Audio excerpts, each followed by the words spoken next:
또는 백성의 영원한 이 주종 관계를 맺죠. 따라서 노예에게는 이 계약이란 말이 있을 수가 없습니다. 노예는 단지 사고 파는 그런 대상이지 계약을 맺는 대상은 아니기 때문이죠. 계약을 맺을 수 있는 것은 오직 인격적이고 신분적인 겁니다. 오늘날 이런 구약적인 계약을 볼 수 있는 것이 하나 있습니다. 그것이 뭐냐면 결혼식이에요. 결혼식을 할 때 주례자가 이제 결혼을 하는 당사자들에게 묻습니다. 상대방을 아내로 아니면 남편으로 맞이합니까? 라고 묻습니다. 그럴 때 이 상대방이 예를 들어서 신랑이 아내를 맞이할 때 아니요, 저는 아내로 맞이하는 것이 아니라 저희 집의 파출부 아니면 하수생으로 맞이하겠습니다. 라고 이렇게 답을 하는 사람은 아마 없을 것입니다. 아내로 맞이하겠습니다. 계약을 맺는 겁니다.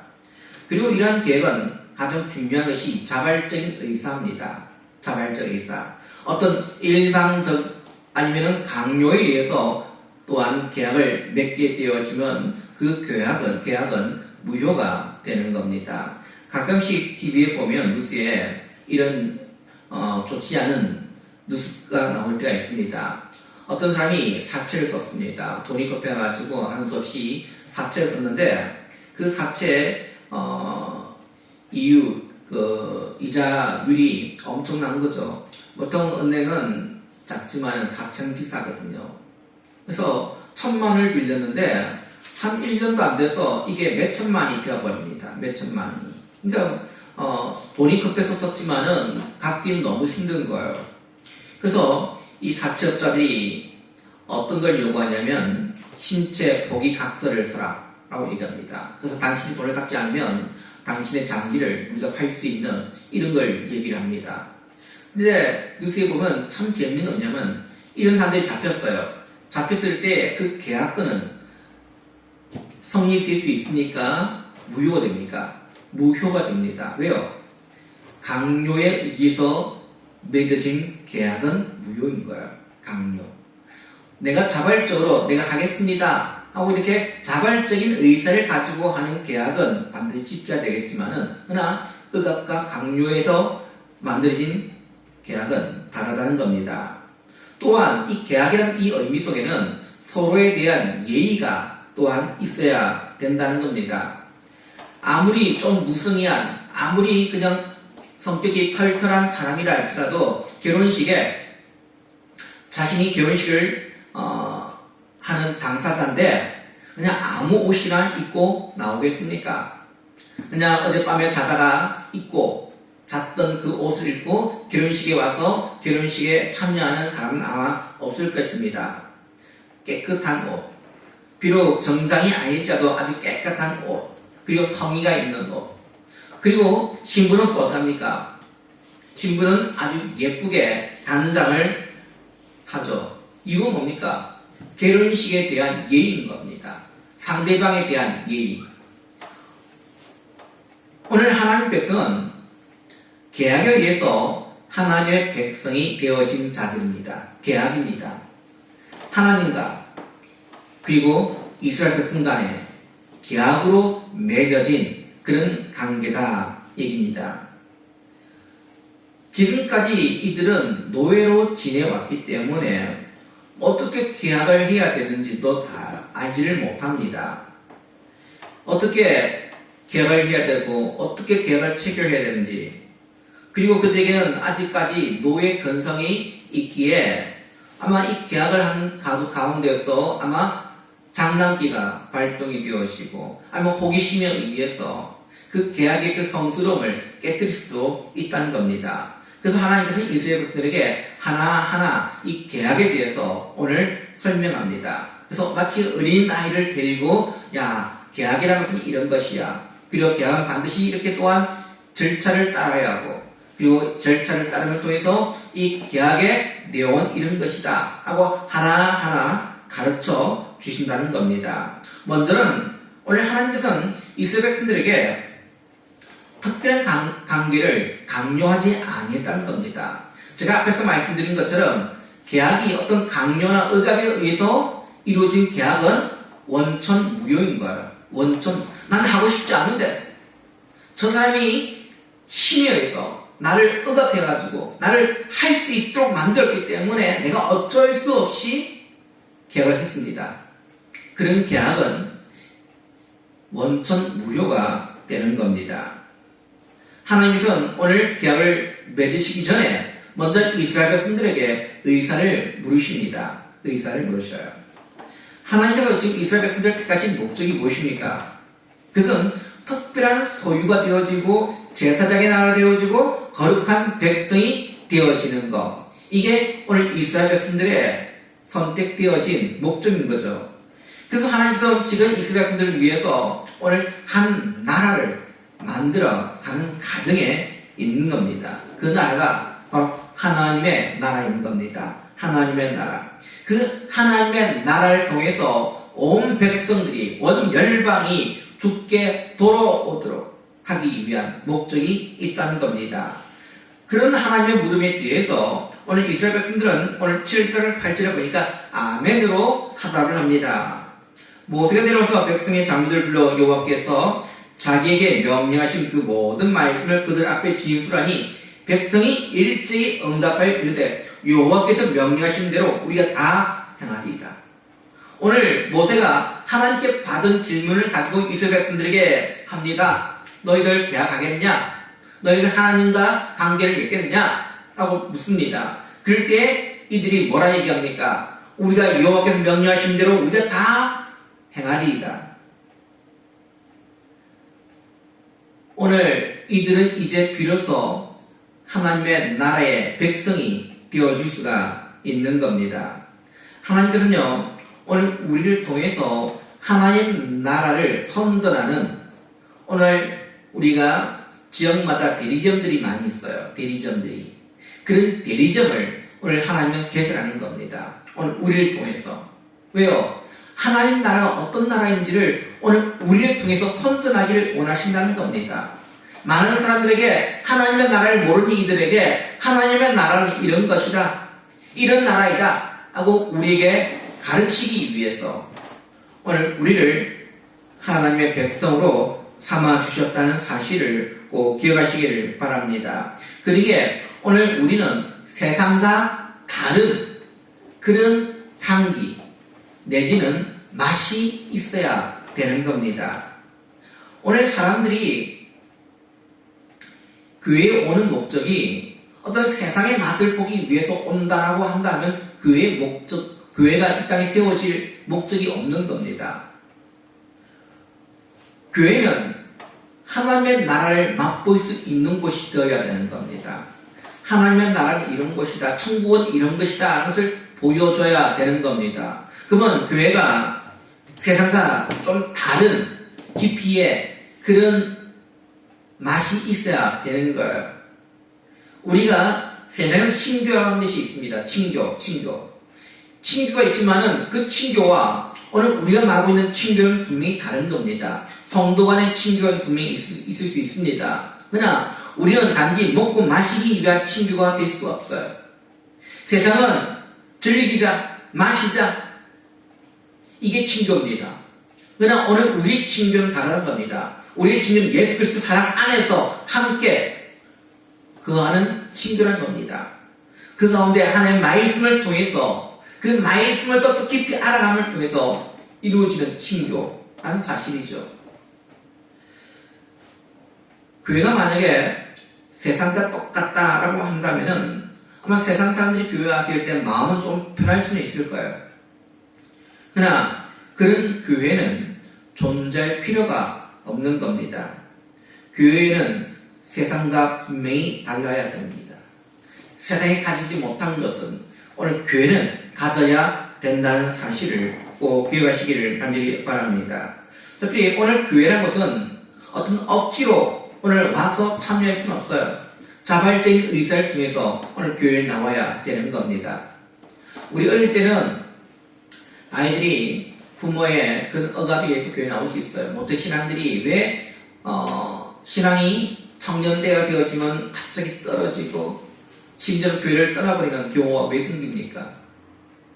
자발적인 것이 아니라 그냥 부모가 어릴 때부터 강요했기 때문에 나왔던 아이들. 그래서 인격적인 하나님을 만나지 못하는 사람들은 결국은 교회를 떠나는 경우들이 많이 있다는 겁니다. 오늘 우리 자신에게 한번 질문을 해봐야 합니다. 오늘 교회가 존재하는 목적이 살아계신 하나님을 나타내기 위한 것인가?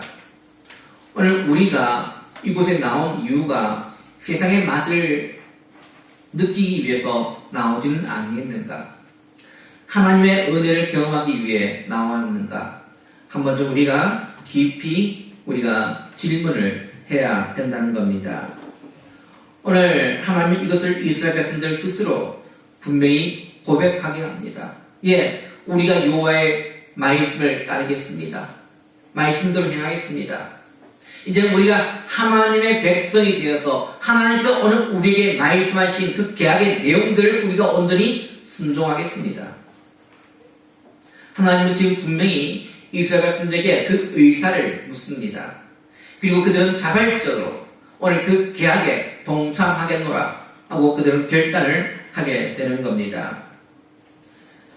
하나님께서 이스라엘 백성들의 자발적인 약속을 들으시고 이제 자신이 어떤 식으로 그들에게 나타날 것인지에 대해서 말씀하시는데 오늘 이 계약에서 가장 중요한 당사자는 이스라엘 백성들이 아니라 하나님이십니다. 하나님께서 그곳에 임재해야 되는 거예요. 왜요? 계약은 당사자끼리 만나서 이루어지는 게 계약인 겁니다. 요즘은 우리가 당사자가 같이 못할 경우에는 어떻게 합니까? 우리가 대리인을 우리가 내세울 수 있습니다. 근데 그 대리인도 결국은 법정에서 대리인으로 받은 사람만이 대리인이 될 수가 있는 거예요. 다시 말하면 오늘 하나님께서 오늘 계약의 당사자이기 때문에 오늘 이스라엘 백성들과 직접 오늘 계약을 맺어야 되는 겁니다. 그래서 하나님께서는 자신이 어떻게 나타날 것인가에 대해서 오늘 말씀하시는데 9절 말씀 보면 여호와께서 모세에게 이르시되 내가 빽빽한 구름 가운데서 내게 임하는 내가 너와 말하는 것을 백성들이 듣게 하며 또한 너를 영원히 믿게 하려 함이니라. 모세가 백성의 말을 여호와께 아뢰었으므로 했습니다. 오늘 하나님께서 오늘 이 백성들에게 나타나시는데 말씀을 통해서 나타나시는데 그냥 보통 말씀으로 임하는 것이 아니라 위엄과 권능의 말씀으로 오늘 임하신다라고 말씀합니다. 오늘 여기서 두 가지 사실을 우리는 깨달을 수 있어요. 첫째는 하나님께서는 자신이 모세와 대화하는 것을 이스라엘 백성들로 하여금 분명히 듣게 하신다 했습니다. 듣게 하신다. 그냥 모세하고 비밀리 조용히 만나가지고 계약하는 것이 아니라 오늘 이 계약의 내용은 누가 듣게 합니까?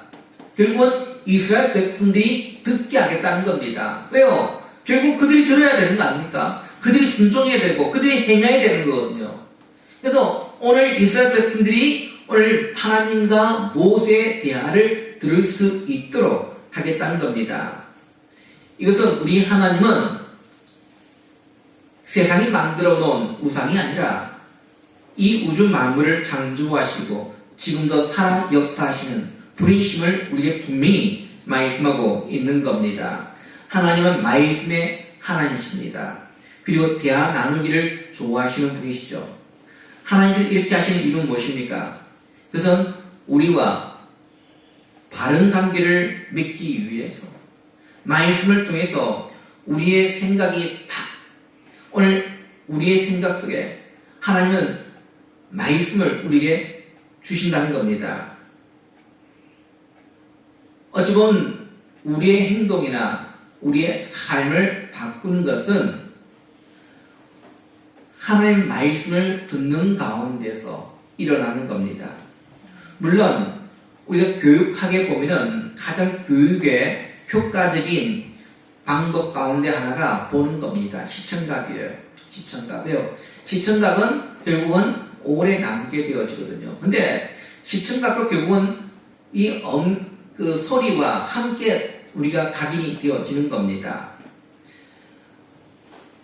그래서 오늘 많은 교회들이 강단에서 주는 이 말씀보다는 하나의 쇼로 중심으로 흘러가는 경우가 많다는 겁니다. 엔터테인먼트 같은 어떤 보여지기 위한 그런 예배를 많이 드리고 있는 겁니다.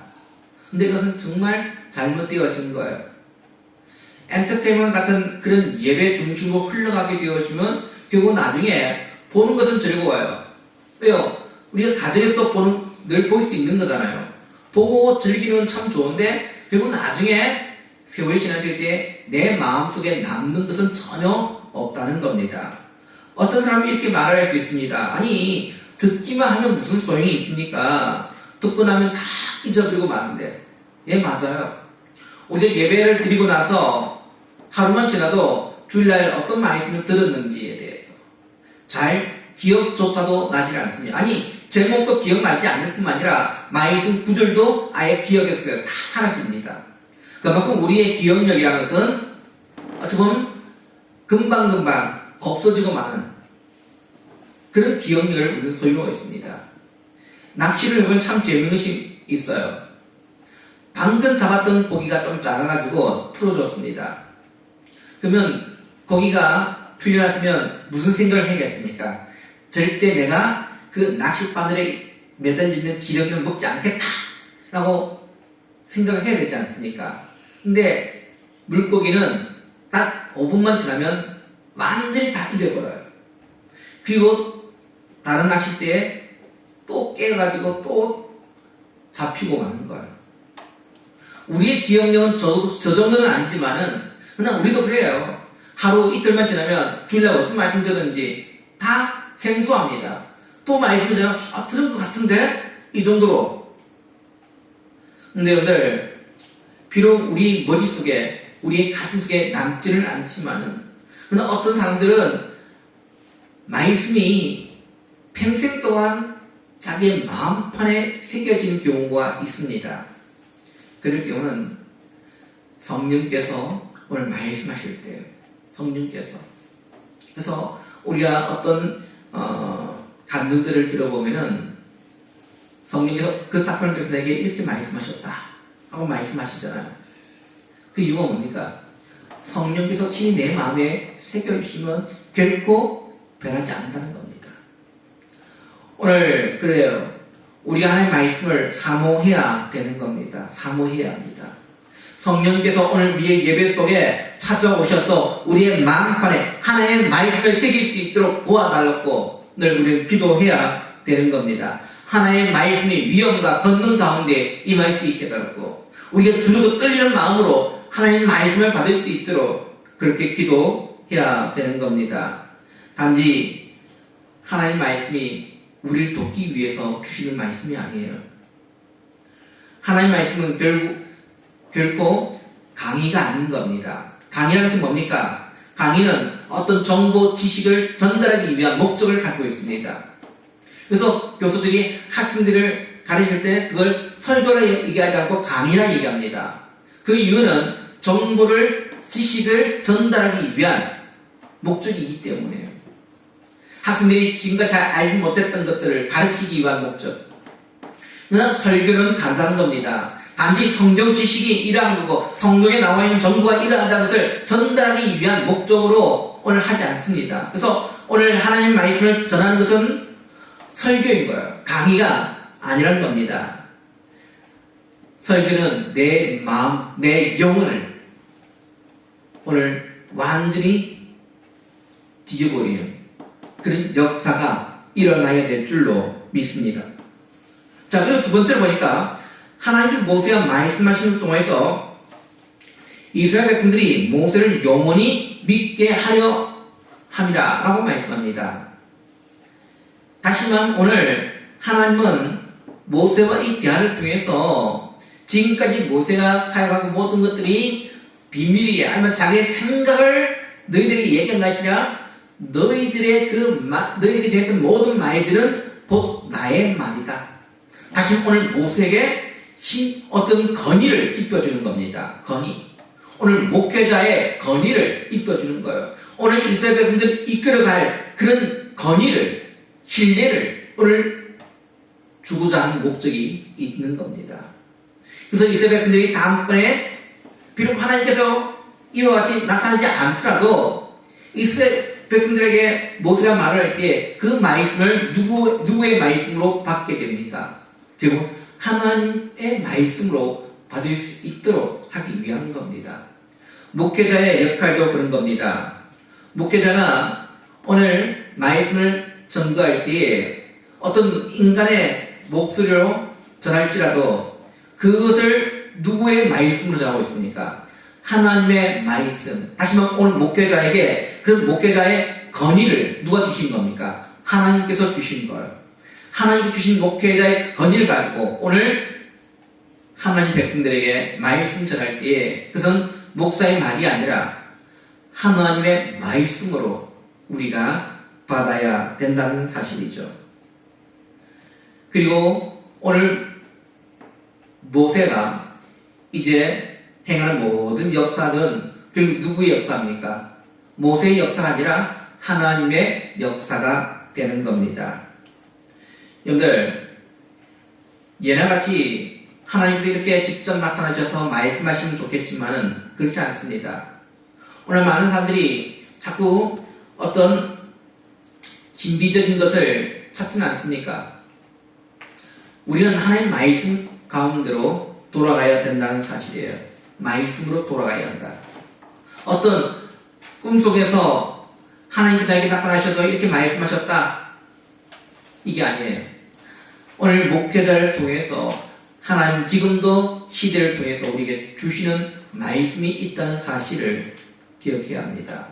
그리고 그 말씀을 사모하는 우리 믿음의 성도들이 되십시오. 말씀이 선포될 때 그 말씀을 여호와의 말씀을 받으시고 그것이 내 삶을 뒤엎는 그런 역사가 일어날 수 있게 늘 우리는 사모하며 나갈 수 있는 그런 믿음의 성도들이 되시기를 바랍니다.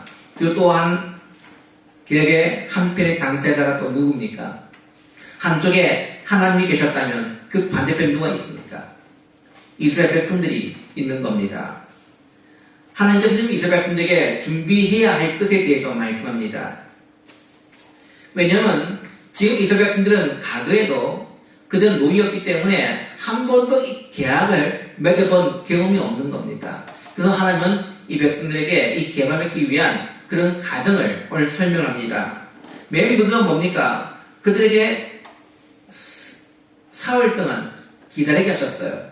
11절에 준비하게 하여 셋째 날을 기다리게 하라. 이는 셋째 날에 나 여호와가 온 백성의 목전에서 시내 산에 강림할 것이니라. 3일을 기다리라. 하나님은 지금 모세에게 말씀하신 나서 곧바로 그들에게 나타나신 것이 아니에요. 3일을 기다리라 말씀합니다. 3일을. 여러분들, 왜 하나님은 3일을 기다리게 하셨을까요? 이 3일 동안 그럼 이스라엘 백성들 무엇을 해야 합니까? 그냥 집에 누워있다가 쿨쿨 자다가 3일째 되는 날 일어나서 그때 하나님 앞에 나가면 됩니까? 아닙니다. 이 3일이란 이 기간 동안은 오직 하나님만을 바라보기를 원하시는 거예요. 하나님만. 하나님의 은혜를 사모할 수 있는 그런 마음의 밭을 가꾸라는 겁니다. 마음의 밭을 가꾸라. 하나님은 곧바로 말씀할 수 있습니다. 그러나 마음을 오늘 하나님 말씀을 받아 먹을 때 무엇이 중요합니까?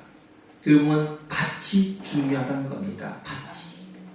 밭이 좋아야 좋은 열매를 맺을 수가 있는 거예요. 밭이 안 좋으면 아무리 좋은 씨앗이 떨어져도 결국은 열매를 맺을 수 없는 거예요. 죽고 마는 거예요. 오늘 하나님은 3일 동안 이 백성들이 지금 시내산 앞에서 기다리게 하심을 통해서 하나님의 은혜를 갈망하고 기대하고 말씀하고 있는 겁니다. 다시 말해 오늘 우리가 늘 하나님 앞에 나올 때 어떤 마음을 가져야 합니까? 하나님의 말씀에 대한 기대를 가져야 된다는 거예요. 한 주 동안 살면서 뭘 해야 합니까? 결국 우리는 옥토와 같은 밭을 가꾸기 위해서 노력해야 된다는 거예요. 돌자 같고 결가 같고 그리고 가시덤불로 가득 찬 그런 밭이 있다면 한 주 동안 뭘 해야 합니까? 그걸 제거하고 그리고 가꾸어서 그 딱딱한 밭을 호미로 깨뜨려가지고 부드러운 밭 흙으로 만들어 나와야 된다는 겁니다. 우리 인생사에 불복이 있습니다. 어떤 데 정말 한 주 동안 너무도 힘든 삶을 보낼 수 있어요. 경제적으로, 아니면 인간관계 때문에, 아니면 육체의 고통으로 인해서 그런 고통이 있지만은, 그래 중요한 게 뭡니까?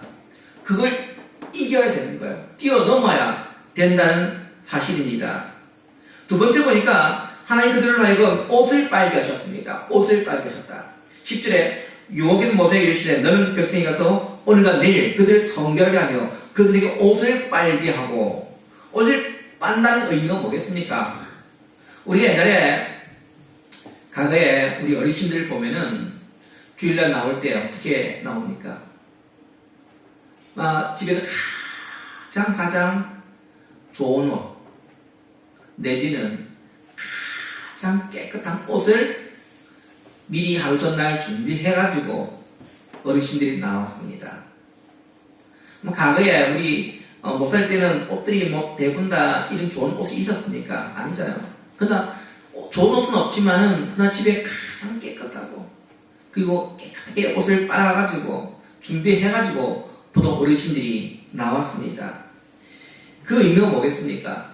준비한다는 것이 뭡니까? 옷을 빤다는 것이 뭐겠습니까?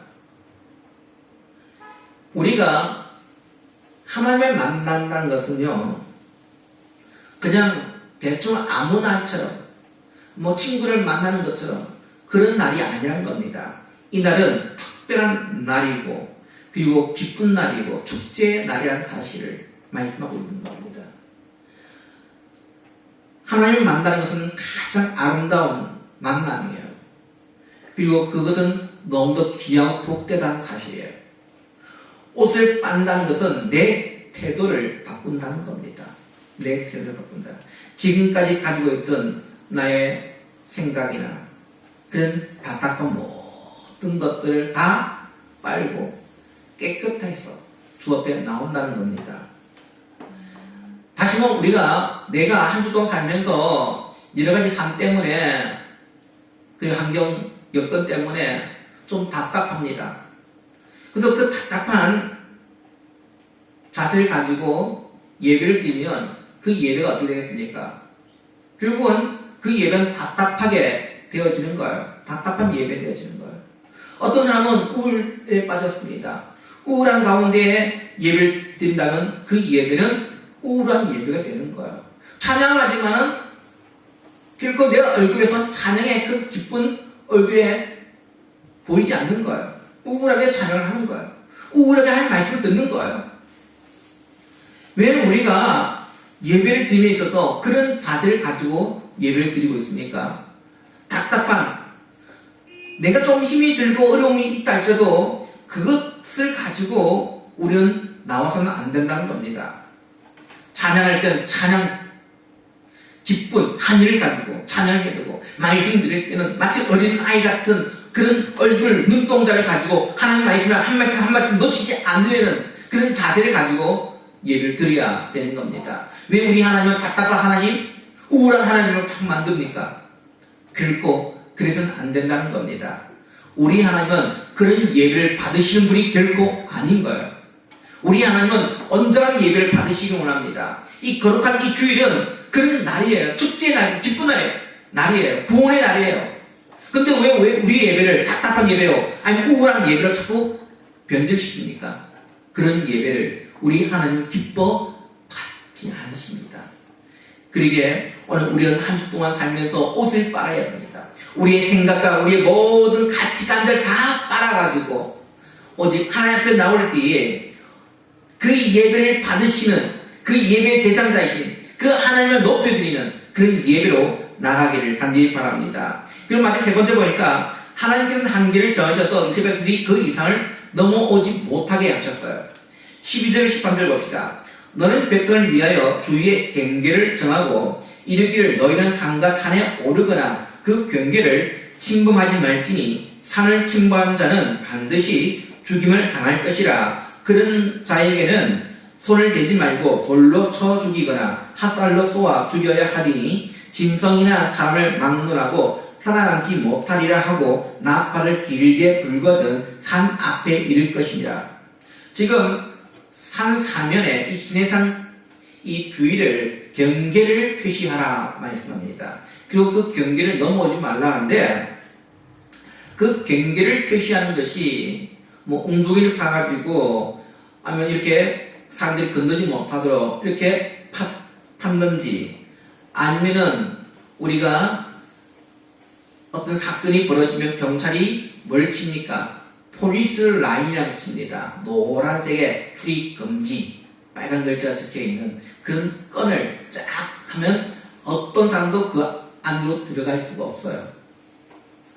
아마 이런 형식으로 끈을 만들어서 쳤는지는 알 수는 없지만은 그러나 더 이상 가까이 올 수 없도록 한계를 만드셨다는 거예요. 한계를 만드셨다. 그 이상 넘어오는 자는 사람이든 짐승이든 간에 다 죽는다는 겁니다. 이것은 무엇을 말씀하고 있을까요? 하나님의 거룩하심. 죄인인 우리들은 거룩하신 하나님 앞에 가게 되어지면 반드시 죽게 됩니다. 죽어요. 비록 이스라엘 백성들이 택함을 받은 백성이지만은 그러나 피 없이 하나님 앞에 나갈 수는 없다는 겁니다. 어린 양을 피를 잡아야만이 그들은 하나님 앞에 나갈 수가 있는 겁니다. 이스라엘 백성들 가운데 지금 모세가 하나님과 만나러 갑니까? 호기심에 그 산에 오를 수 있는 사람도 있을 거예요. 여러분들, 이런 사람은 하나님을 어떤 예배의 대상으로 여기는 것이 아니라 호기심의 대상으로 여기는 거예요. 결코 이런 사람은 하나님께 가까이 나갈 수가 없는 자입니다. 갈 수 없어요. 오늘 우리의 예배는, 우리의 예배에 하나님은 어떤 분이십니까? 우리의 예배를 받으시는 분이시요 거룩하신 하나님이심을 믿으시기를 바랍니다. 단지 교회를 호기심에 의해서 나왔든지 아니면 어떤 다른 여러 가지 목적을 가지고 나왔다면 그건 정말 잘못되어진 거예요. 예배는 오늘 예배를 받으시는 하나님을 높여드리기 위한, 찬양하기 위한 그러한 자리가 되어야 되는 겁니다. 하나님 이 사건 이후에 이제 이스라엘 백성들이 하나님의 그 거룩하신 앞에 합당하게 나갈 수 있는 방법을 오늘 제시합니다. 25장 이후에 보면은 그 합당한 방법이 뭐냐? 바로 성막이라는 거예요. 성막을 지음을 통해서 합법적으로 그리고 합당한 방법으로 하나님 앞에 나갈 수 있는 방법을 제시해 줍니다. 결국은 이 성막을 만듦을 통해서 결국은 뭐가 이루어집니까? 제사가 이루어지고 그리고 피를 통해서 하나님 앞에 나아갈 수 있는 방법을 만들어 주시는 거예요. 피 없이는 결코 하나님 앞에 나갈 수 없음을 말씀해 주고 있는 겁니다. 참 믿음의 성도들, 말씀을 했습니다. 오늘 우리는 지금 계약의 당사자 하나님과 이스라엘 백성들의 그 관계를 통해서 오늘 그 계약의 내용이, 계약의 방법이 어떠한가에 대해서 우리 깊이 말씀을 보았습니다. 하나님은 오늘 이스라엘 백성들이 노예처럼 계하시는 것이 아니라 이제 그들을 노예로 취하지 않고 그들을 인격적으로 신분적으로 오늘 계약을 맺으십니다. 그리고 그 계약은요 결국은 반드시 지켜져야 되는 거예요. 이 말은 뭐냐면 상호간의 구속이 따르다는 겁니다. 구속.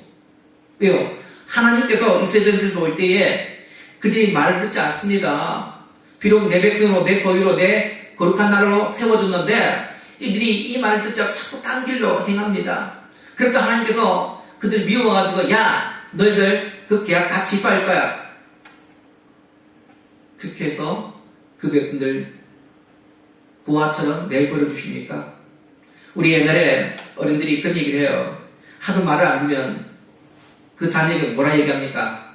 야 너 호적파라. 그런 얘기를 합니다. 그 얘기는 내 자식이 아니란 거예요. 내 자식. 말은 그렇게 하지만은 그 의미가 뭡니까? 제발 말 좀 들으란 거예요. 부모의 말에 순종하고 좀 속이지 말라. 그런 의미가 들어있어요. 오늘 하나님의 지금 이스라엘 백성들에게 그렇게 하시겠다는 겁니다. 너는 내 백성이기에 내가 어떠할지라도 널 결코 버리지 않겠다는 겁니다. 너는 내 소유이기 때문에 어떤 환경 속에서도 너는 안전할 것이다 하고 말씀합니다. 그러면 이스라엘 백성들은 또 어떻습니까? 이스라엘 백성들에게도 구속이 따릅니다. 어떤 구속입니까? 하나님의 말씀을 제가 전적으로 순종하겠습니다. 순종하겠습니다. 그 순종에 대한 복을 내가 누리기 원합니다. 또한 말씀을 따르지 않을 때는 그 조지에 대한 벌도 내가 감당하겠습니다. 이겁니다. 그래서 우리가 출애굽을 보면은 그들이 여호와 앞에 나와서 축복과 저주의 길이 둘로 나눠지게 되는 겁니다. 순종할 때는 축복이 임하지만 불순종할 때는 그 저주가 그들에게 임해지는 것. 그 이유는 뭡니까? 계약을 맺었기 때문에, 도장을 찍었기 때문에 이제는 그 계약대로 행해야 된다는 것입니다. 우리 하나님은 오늘 우리의 그 상한 심정을 가지고 주 앞에 나와 예배드리기를 원치 않습니다. 오늘 이스라엘 백성들이 3일 동안 그들이 하나님 앞에 나가기 전에 그들이 하나님만을 바라보며 옷을 빨았던 것처럼 오늘 우리도 하나님 앞에 온전한 마음과 생각을 가지고 주를 예배에 나올 수 있는 믿음의 성도들이 되어지기를 원합니다. 하나님의 그 거룩하심을 손상시키지 않는 그런 주의 백성들이 되어지기를 원합니다. 오늘 우리 하나님은 이 주일 예배를 통해서 오늘 하나님 세우신 목회자를 통하여 말씀하시기 원하십니다. 그 말씀을 하나님의 말씀으로 받아 먹을 때에 오늘 이 말씀이 나에게 유익이 되어지고 우리에게 축복이 되어진다는 사실을 기억하며 이번 한 주 동안도 우리 모든 믿음의 성도들이 하나님 말씀 그리고 주일 예배를 더욱더 그리워하고 기도하는 그런 마음을 가지고 살아갈 수 있는 저와 되시기를 주님의 이름으로 축원드립니다. 기도합니다. 자비를 보내주신 아버지 하나님 감사합니다. 이 시간도 우리를 하나님의 은혜 가운데로 불러주시고 함께 또한